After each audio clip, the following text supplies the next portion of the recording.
Welcome,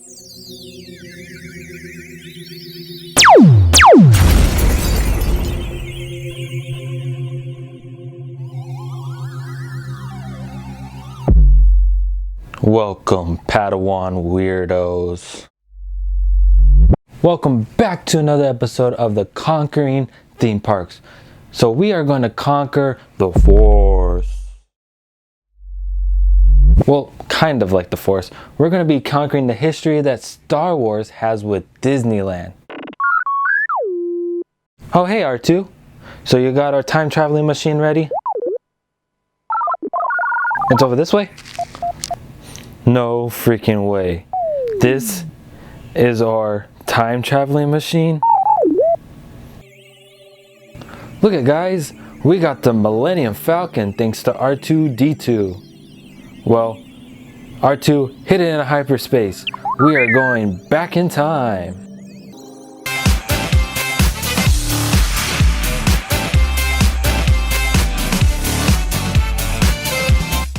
This journey starts a long time ago in a galaxy far, far away with Michael Jackson.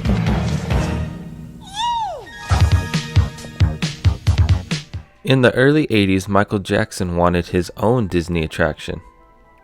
He was a big fan of Disney. Some say that he took inspiration from Disneyland to make his Neverland Ranch.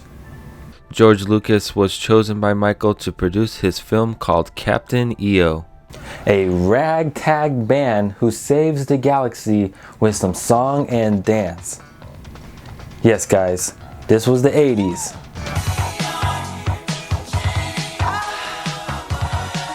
Lucas then came up with the idea to bring Star Wars to the Disneyland park with building a new attraction based on the movies.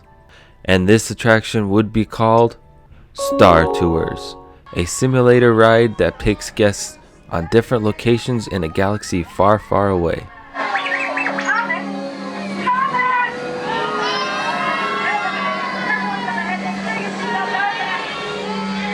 Star Tours opened up January 9th, 1987. You're right, Artu. It is a special day.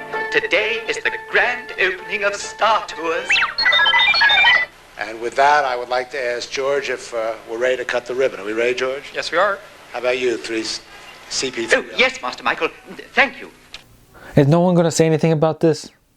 How about you, CP3? Oh, yes, Master Michael. Thank you. Taking over the adventures through inner space with much of the queue layout being very similar.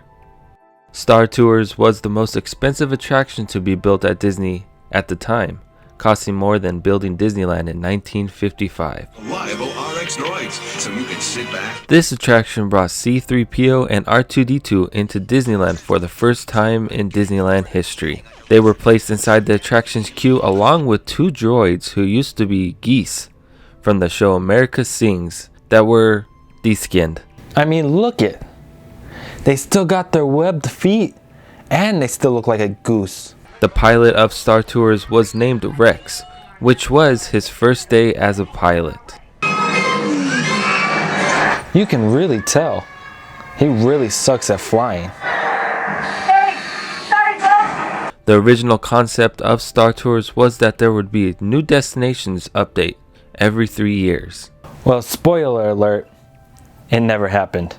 The Star Tours never got an update until July 27th, 2010. To become Star Tours, the adventure continues, with the ride constantly getting updates from new scenes from the sequels to Galaxy's Edge and incorporations to new characters. In the new Star Tours, the pilot is named Ace, but C-3PO gets stuck in the ship and ends up being the new pilot. I mean, he's not much better than Rex. On October 30th, 2012, George Lucas wanted to sell Lucasfilms and Disney jumped onto that offer, buying the film company for $4.05 billion. In 2015, the Space Mountain got an overlay of Hyperspace Mountain, bringing the Star Wars theme to this attraction.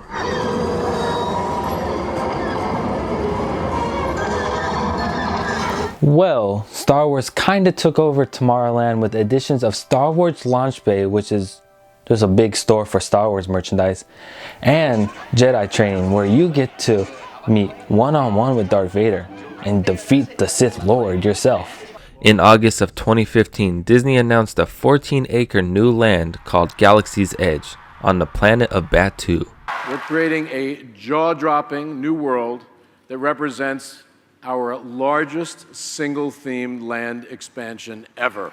Taking place of the area which used to be called Big Thunder Ranch Barbecue. It was going to be a very immersive land with several shops, dining locations, and 2 new attractions. Smuggler's Run and Rise of the Resistance. And you'd be able to build your own droid and your own lightsaber for a small price of half the galaxy.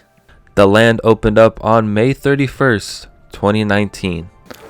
With mixed reviews, no Rise of the Resistance, and the Smuggler Run, which was a freaking amazing simulator ride of driving the Millennium Falcon and being able to pilot and shoot and engineer, and I still haven't piloted that ride after riding it like 5 different times, but it was an amazing ride. It was nothing like Star Tours, with several nods to the Star Wars trilogy and park history. And look at Rex has found a new job in the cantina. He's a DJ now. Well, I heard that he got fired from Star Tours because he was a bad pilot, but don't tell him that. He's an okay DJ with all the amazing drinks that they have in cantina and being very squished and stuff. But he's still a good DJ, right? Rise of the Resistance didn't open up until January 17th, 2020. It being such an amazing ride, probably the best ride Disney has ever came out with such immersion, feeling like you've actually been taken over by the First Order. Like when we rode it, I got chills and I felt a little scared because I thought I was actually being taken over by the First Order. And just seeing the Kylo Ren, where he takes your ship and he moves it around and it just flips and flops, and amazing ride.